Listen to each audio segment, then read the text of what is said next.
la tempérance, la bonté dernièrement. Et aujourd'hui, comme manifestation du fruit de l'esprit, nous allons étudier la fidélité.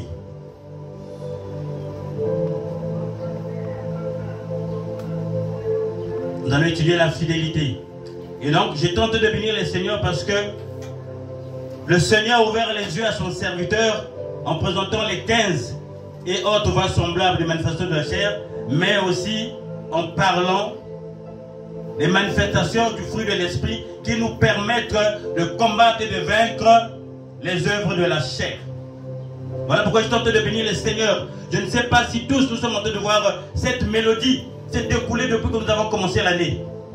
Dieu nous montre les points de chute dans notre marche chrétienne, nos faiblesses, là où nous péchons, mais il nous donne les moyens, les armes pour lutter et vaincre ces œuvres de la chair. Voilà pourquoi je tente de bénir le Seigneur. Je dis, waouh, Dieu est merveilleux.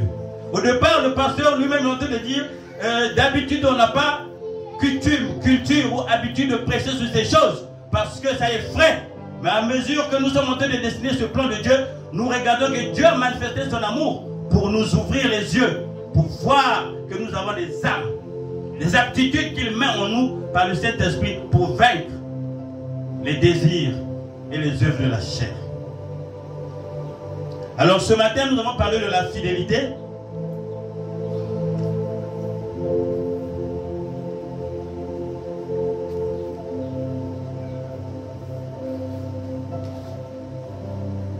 J'ai essayé de définir la fidélité à travers le support que nous avons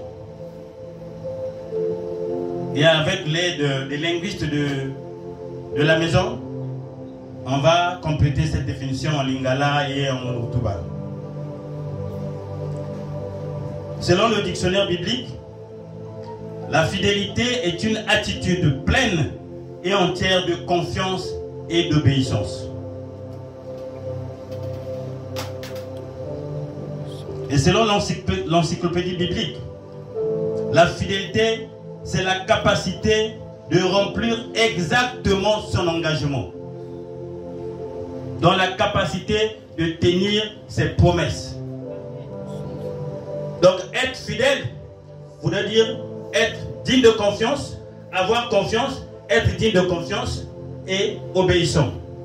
Mais aussi tenir exactement ses engagements. Amen. Nous allons demander à nos linguistes maison, notamment maman Viviane ou papa Tchati, pour nous aider à définir la fidélité en Mulukutuba ou en Lingala. En Lingala, maman, la fidélité. Maman Viviane, la fidélité en Mulukutuba. Kukanga Manaïs. On a dit ça, c'est s'attacher. Mais la fidélité, être fidèle. Ancien, Kukwikama. Maman Viviane, on peut partager Kukwikama. Et en Lingala, on peut nous aider à comprendre la fidélité en Lingala.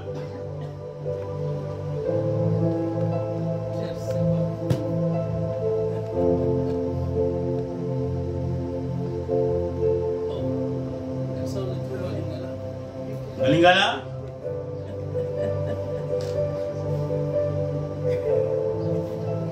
Bien, ça tarde de venir, mais ça va arriver. En Lingala, même le frère Tino. La fidélité, il n'est pas là. La fidélité Zanine en Lingala.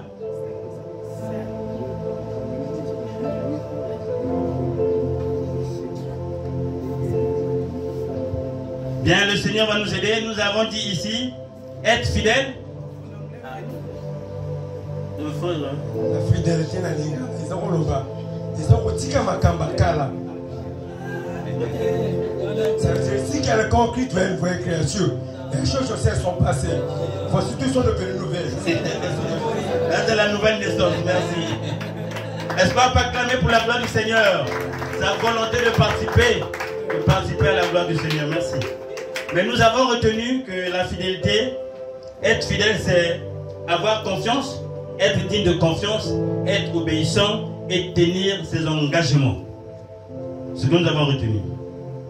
Donc notre texte de ce matin, c'est la première lettre que l'apôtre Paul écrit à l'église de Thessalonique. 6 mois après avoir implanté l'église de Thessalonique, lors de son deuxième voyage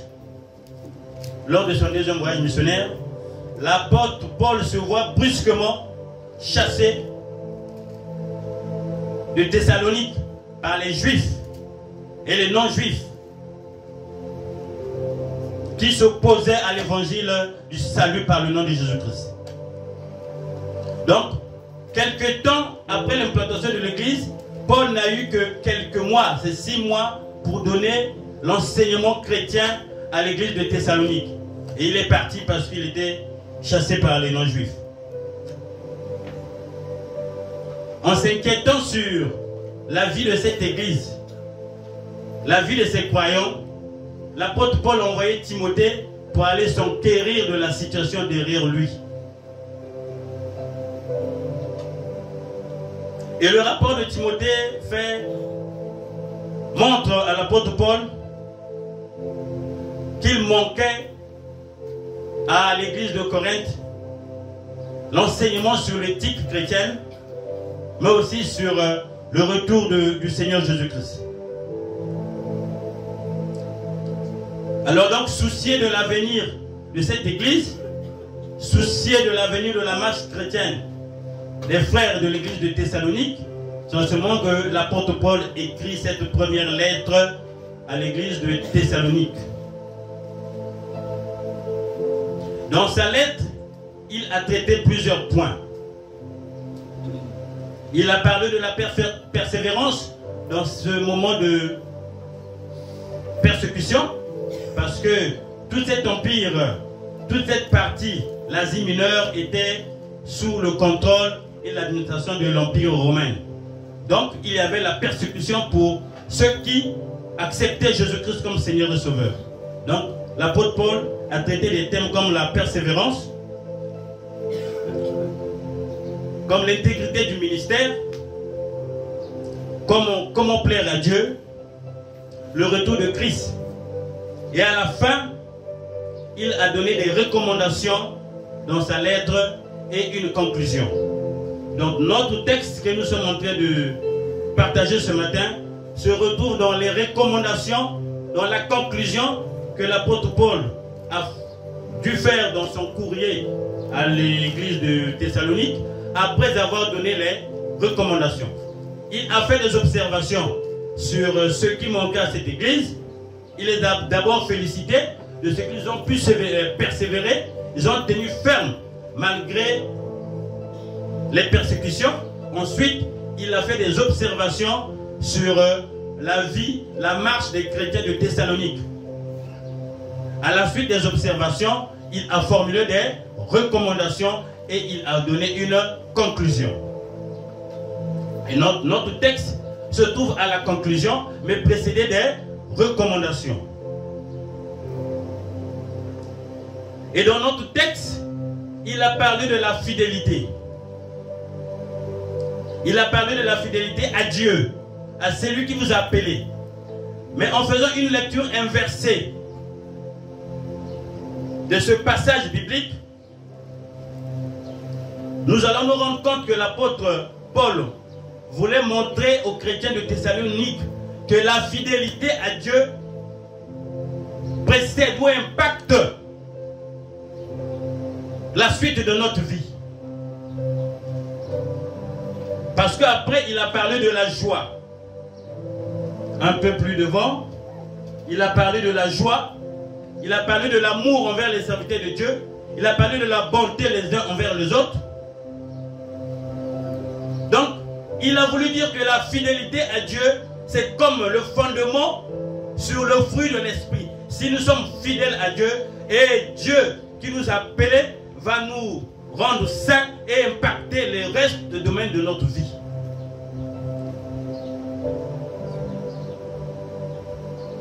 La ville de Thessalonique était connue comme une grande ville commerciale, parce que cette ville avait un port militaire et un port commercial.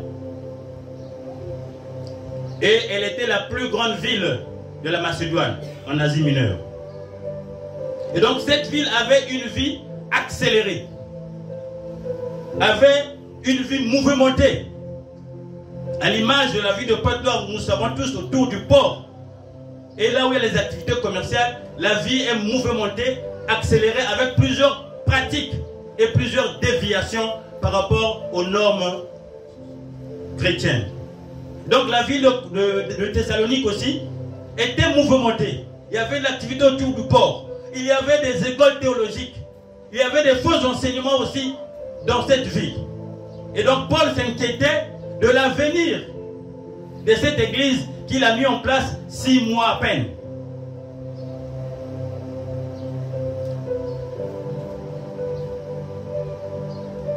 Donc devant cette vie mouvementée, animée,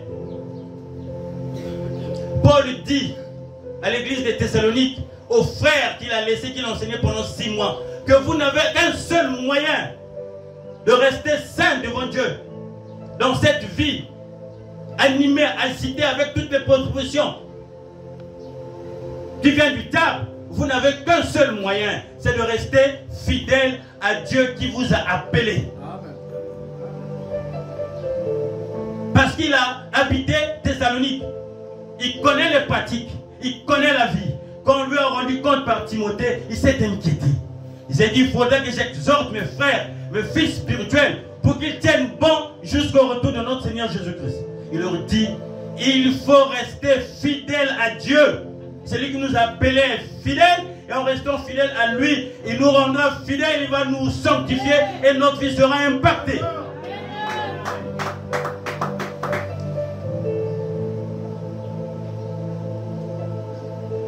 Et ce matin, Paul parle à l'église de MD, aux chrétiens de la communauté MD, mais aussi à l'église corps du Christ en général, pour ceux qui sont venus pour la première fois. Paul nous parle aussi 5 ans après que tu as accepté le Seigneur Jésus-Christ. On va fêter le 5e anniversaire. 5 ans après que tu as accepté le Seigneur Jésus-Christ. Ou plus, pour certains. 5 ans après que tu as reçu les enseignements sur Dieu, son amour, quelle est ta position par rapport à Dieu? Est-ce une position stable? On est fixé, on est fidèle? Ou une position vacillante? À un moment donné, on fait confiance à Dieu. À un moment donné, ah non, non, non, non, non. À un moment donné, on fait confiance à Dieu. À un moment, on se fige à son intelligence, à sa connaissance humaine. Aujourd'hui, Paul aussi nous parle 5 ans après que nous avons commencé ce ministère. Quelle est ta position dans ta foi en Dieu? Est-ce une position stable en quoi entièrement la parole de Dieu dit pleine et entière confiance? Ou une position vacillante?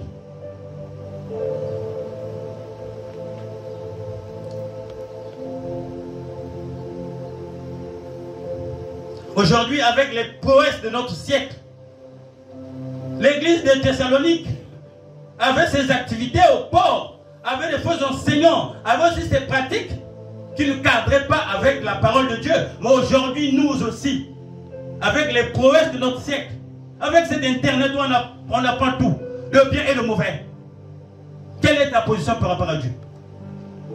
Est-ce que nous sommes restés fidèles à lui par amour? Fidèles à sa parole? Est-ce que nous obéissons à sa parole?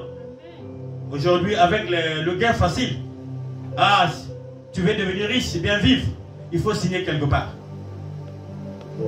Aujourd'hui, avec le mariage pour tous, c'est des sœurs et des sœurs qui sont ensemble, des frères, des hommes et des hommes qui sont ensemble. Tous ces enseignements-là, Paul dit aujourd'hui, quelle est ta position?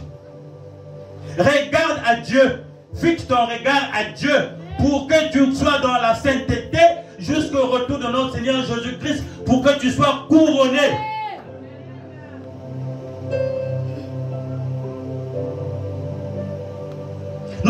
la Bible beaucoup d'exemples.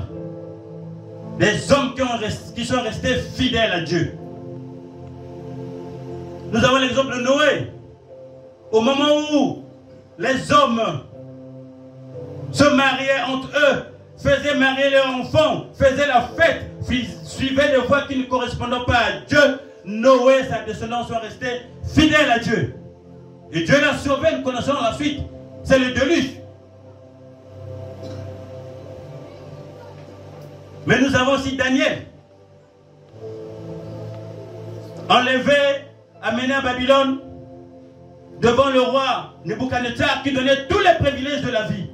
Ils étaient bien traités, ils mangeaient bien, ils dormaient bien, ils étaient formés, ils étaient enseignés. Pour leur proposer à la fin de se prosterner devant Nebuchadnezzar, le considérer comme Dieu. David a tenu ferme, il est resté fidèle à ce Dieu dit. Malgré les propositions, les bonnes propositions que tu veux me faire, je reste fidèle à mon Dieu. Et qu'est-ce que Dieu a fait? Dieu leur a donné la sagesse, la connaissance scientifique. Si bien que parmi tout ce qui était formé, David et ses compagnons étaient les meilleurs par la grâce de Dieu. Amen. Daniel. Ils ont fixé leur regard, ces hommes, à Dieu. Par leur amour à Dieu, par leur confiance en Dieu, mais aussi par leur obéissance à Dieu.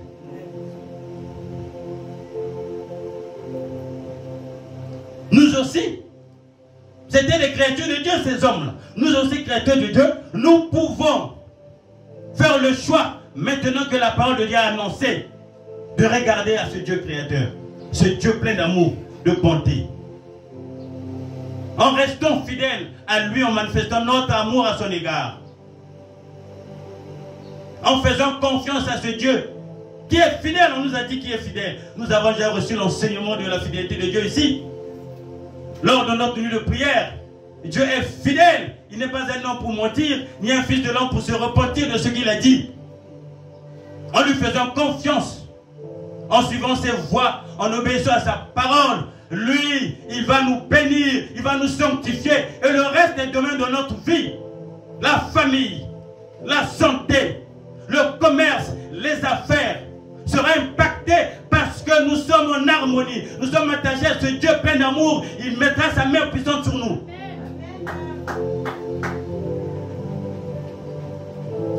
Mais la référence en termes de fidélité, c'est le Seigneur Jésus-Christ. La référence en termes de fidélité, c'est le Seigneur Jésus-Christ. Lui qui est Dieu, accepté, est venu sur cette terre, dans la forme d'un homme, pour exécuter le plan, la volonté de son Père. Malgré les souffrances qu'il a endurées, malgré les tentations, il nous a montré l'exemple de fidélité à son Père. Il est arrivé jusqu'au bout de sa mission, au bout de son engagement, parce qu'il est engagé pour venir payer le prix, pour nous racheter de l'emprise du monde, de l'emprise du péché. Il est arrivé jusqu'au bout de sa mission, et à la croix il a dit, tout est accompli. Il a accepté, il a eu confiance en Dieu, il a obéi jusqu'à la fin de sa mission. Voilà l'exemple qu'il nous montre. Il a accepté la volonté de Dieu par amour.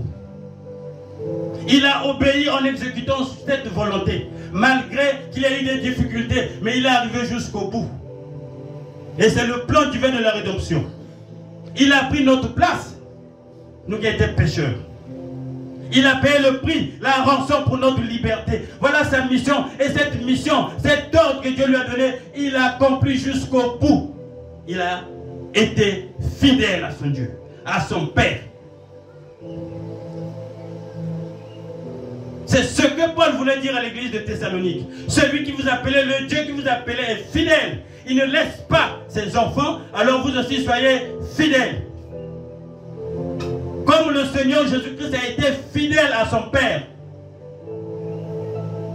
par amour, en ayant confiance en son Père et en obéissant à son Père, ce matin, cette parole s'adresse à toi. Vous dites, ne regarde pas derrière, ne regarde pas les mouvements qui se passent dans la ville, ne regarde pas ce qui se passe dans ta famille. Ah, dans mon famille, parce que vous l'avez. Ah, non, non, non, non, non, non. Ne regarde pas ce qui se passe dans le quartier. Ne regarde pas ce qui se passe dans ton service, au marché. Ne regarde pas ce qui se passe à la télévision, sur l'internet. Ton regard, fils, ton regard à Dieu. Crois en lui. Obéis à sa volonté et il va te sanctifier, il va te bénir, il va ouvrir les portes de ta vie.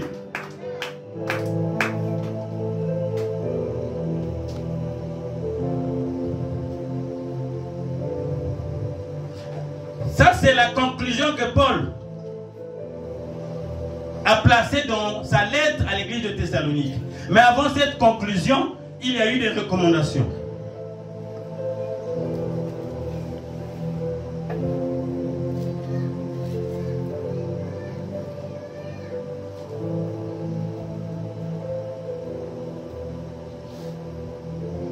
Donc nous sommes toujours dans 1 Thessaloniciens, le chapitre 5, à partir du verset 12.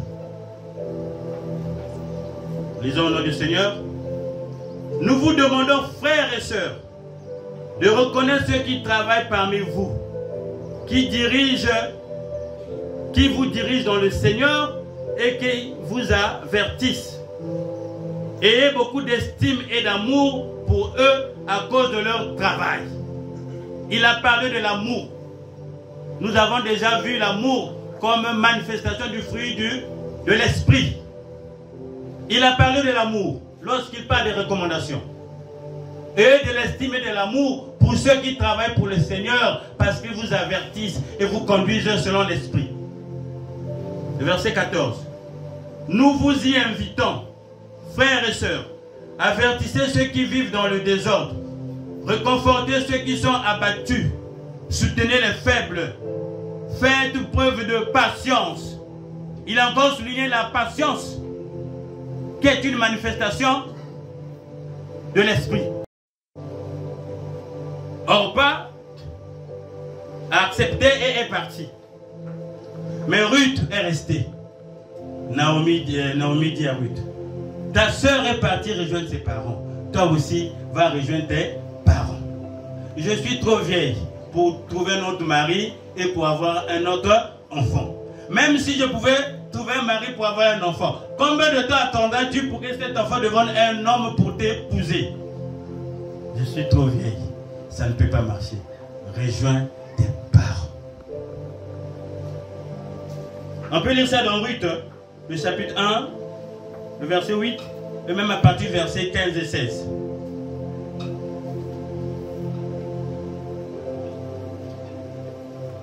C'est à ce moment que Ruth va dire à Naomi, je n'irai nulle part. Je resterai avec toi. Partout où tu iras, je irai.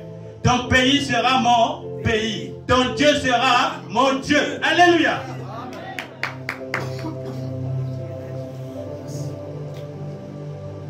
Elle a manifesté l'amour.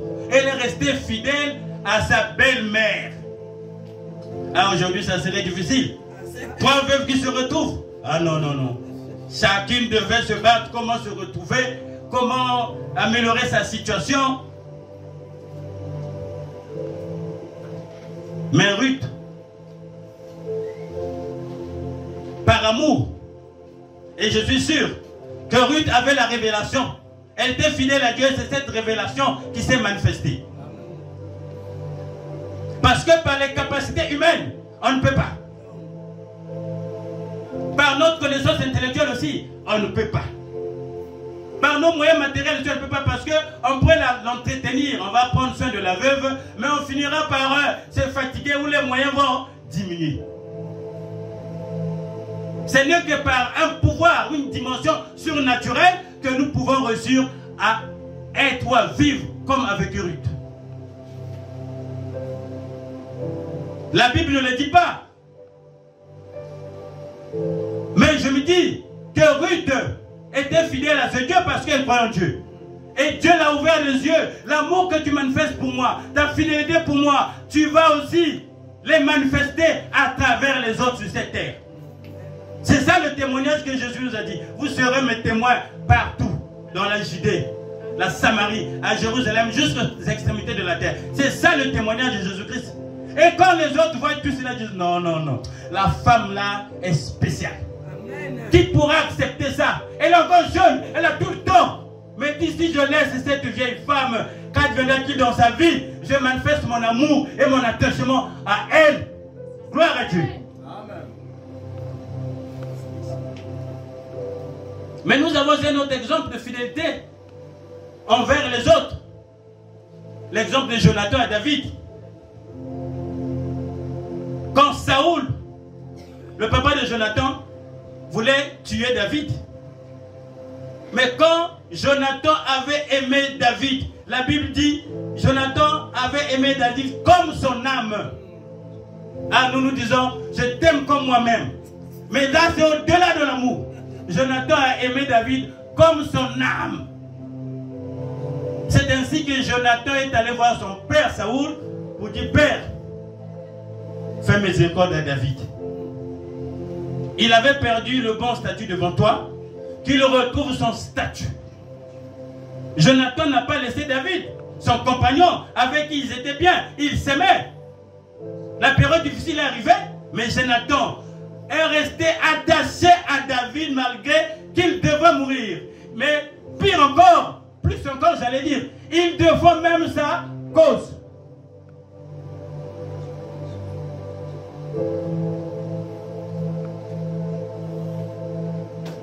Donc notre fidélité, la fidélité que Paul fait mention à l'église de EMD aujourd'hui, c'est la fidélité à Dieu qui va impacter toute notre vie. Et nous allons manifester les 9 œuvres du fruit de l'esprit.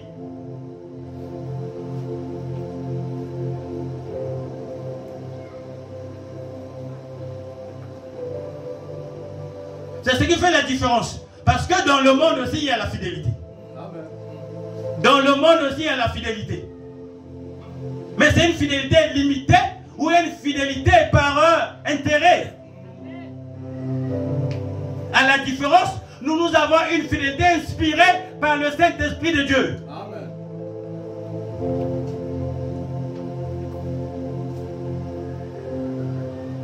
Donc ici, cette parole, nous la disons même sous une autre forme.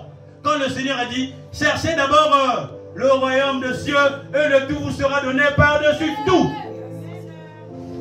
C'est ça la fidélité à Dieu. Si on cherche à être d'abord fidèle à Dieu, proche de Dieu, le reste que nous chercherons viendront, pas de nos efforts, mais par sa puissance, par sa grâce et par son amour. Et les gens te trouvent toujours bizarre. J'étais en train de penser à ça. J'espère qu'avec la permission du pasteur, je vais faire ce petit témoignage. Nous étions à la veille du mariage avec maman. Mais, pasteur, jusqu'à 2 semaines, je n'avais pas de tenue. Je n'avais pas de tenue. Je m'étais embrouillé à m'occuper d'autres. Après, je me suis retrouvé limité. Pas de tenue. Allez.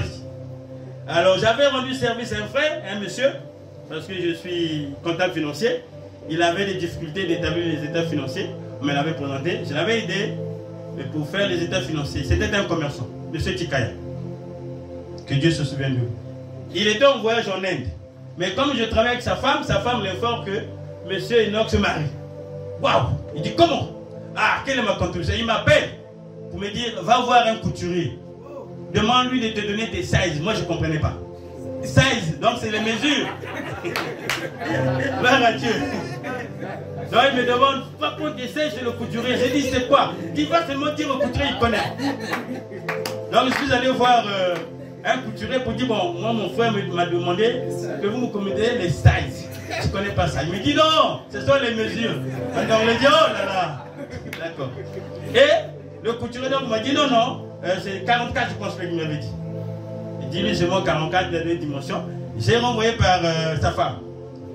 Je pense 5 jours après, donc la semaine du mariage même, au début de la semaine, c'est un monsieur qui rentre au niveau de notre agence à Tchétché. J'étais encore à Tchétché. Et je cherche monsieur Enoch. On dit non, monsieur, non, il est au guichet, mais faut... Non, dites à monsieur de venir. Et quand je sors du guichet pour compter le monsieur, il avait, comment on appelle ça?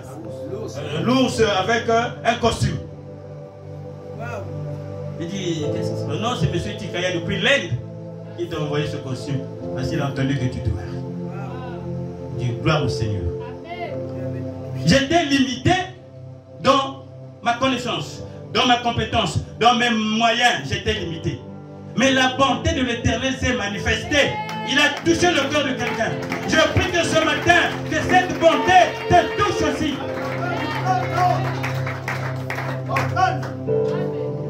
Oui, si on était dans une école, ceux qui vont apprendre ailleurs, on dit que c'est une formule.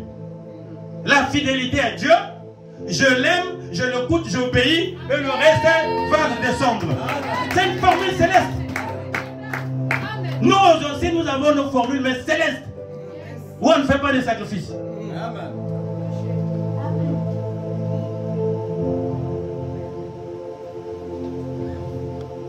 Mais le modèle des modèles dans la fidélité entre les hommes reste le Seigneur Jésus-Christ.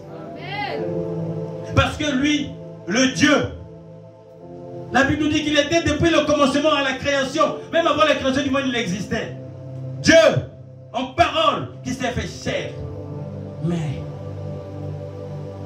il est d'abord resté fidèle à Dieu qui l'a envoyé à la mission. Il est resté fidèle envers les disciples. Il a manifesté son amour. Il s'est rabaissé jusqu'à laver leurs pieds. Lui, Dieu, parmi les hommes, il s'est rabaissé par amour jusqu'à laver leurs pieds. Il a manifesté l'amour, qui est le résultat du fruit de l'esprit, parce qu'il était en communion avec son Père, et son Père se manifestait à travers lui par le Saint-Esprit. Il s'est pas arrêté là. Fidèle au peuple, il a dit, je ne perdrai aucun de ceux que tu m'as envoyés, Père. Fidèle à sa mission, il dit, je n'accepte pas de perdre un seul de ceux que tu as envoyés, que tu as appelés pour venir vers toi, à travers moi, dans ce plan de rédemption. Je reste fidèle à eux, attaché à eux. J'accepte de payer le prix pour eux. Pour qu'ils aient un accès libre devant toi, Père. Il a montré comment on peut être fidèle aussi aux hommes, jusqu'à la fin. Il ne s'est pas arrêté là. Mort. Il était enseveli, il était enterré. Il a ressuscité les morts. Il n'a pas oublié sa fidélité envers son peuple, envers son église, envers les disciples. Il a apparu au milieu d'eux pour dire, je suis toujours parmi vous. Il ne s'était pas arrêté là. Il est allé au ciel par ascension. Mais il dit, je ne vous laisse pas seul. Je serai toujours parmi vous, sous la forme du Saint-Esprit.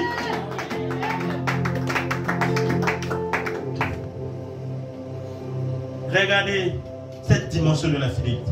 Il est resté fidèle. Aujourd'hui, nous qualifions nos parents de tout. Nous nous éloignons d'eux. On n'est plus fidèles de nos parents. Ah, ce sont des sorciers.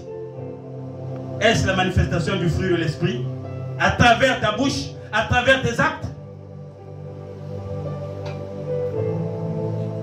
Aujourd'hui, oh, cette dimension, aujourd'hui, qu'est-ce qui se passe? Dans les familles, dans les foyers, le monde nous a enseigné. Oh, fidèle Goufouak. C'est pas ça les mamans. Fidèle Goufouak. Amen. Hein, non, non, non. Ah, femme fidèle, fidèle Goufouak. Ça, c'est l'enseignement de la rue, l'enseignement du diable.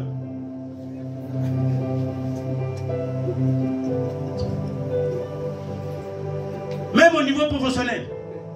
Même au niveau professionnel, on n'est plus fidèle. Ah, copé le salaire. Au lieu d'attendre son salaire à la fin du mois, non, non, toujours, on va poser un acte qui ne plaît pas à Dieu, qui va attrister le Saint-Esprit. Copé le salaire, l'enseignement du monde. Alors ce soir, ce matin, ah, j'étais en train de préparer le sermon la nuit. Alors ce soir, ce matin, le Seigneur te dit, es-tu fidèle à lui?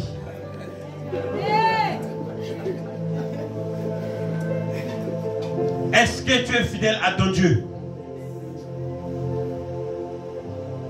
Ce n'est pas une déclaration, mais c'est une manifestation. Est-ce que tu aimes ton Dieu? Au prix de donner ton corps, ton temps, ton argent, ton savoir, comme sacrifice pour sa gloire.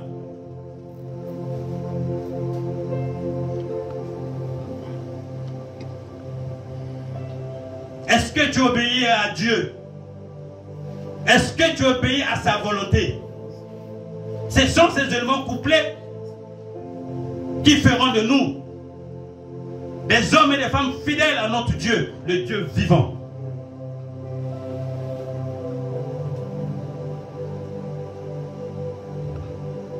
Est-ce que tu es fidèle à tes semblables, à ta parole, à tes engagements?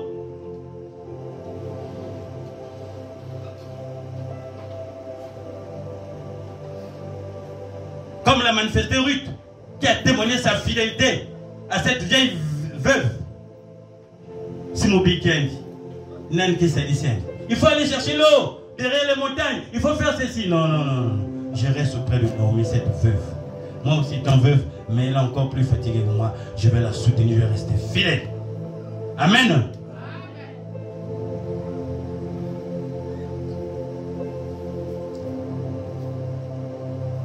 Nous sommes donc à l'heure de la grâce. Nous aussi à l'heure du jugement. Parce que dans Apocalypse 2:10, si on va un peu plus loin, il dit, sois fidèle. Et je viens te donner la couronne de vie.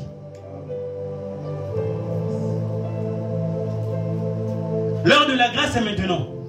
Maintenant que le Seigneur te rappelle, mon fils, ma fille, en dehors de tout ce que tu vois dans le monde, les possibilités diaboliques qu'on te propose,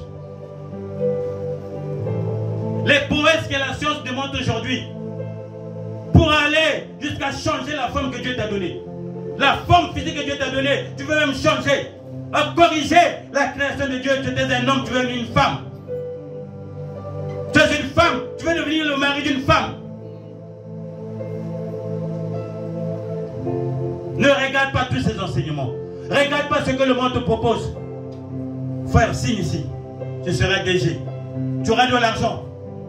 Ne regarde pas tout ce que le monde te propose. Fixe ton regard à Dieu, le Dieu qui nous a aimés. C'est ça le moment de grâce. Viendra le moment du jugement.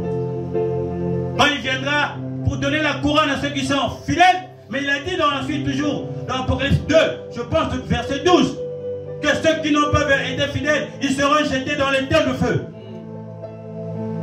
Le moment de grâce, c'est maintenant que Dieu nous parle.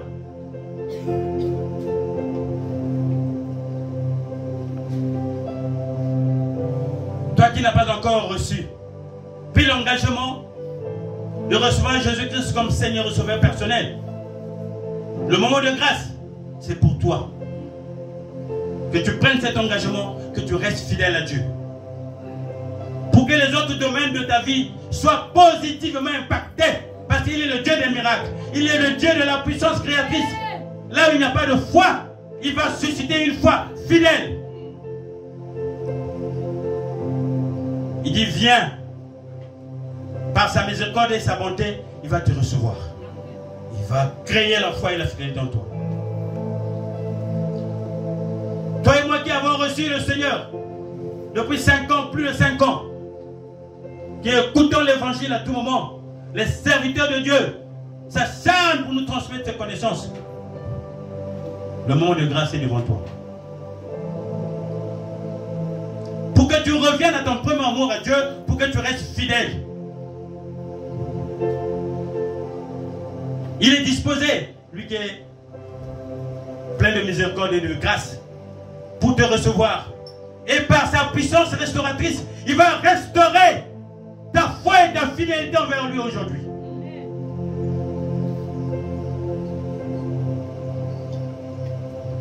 On va s'élever, s'il vous plaît.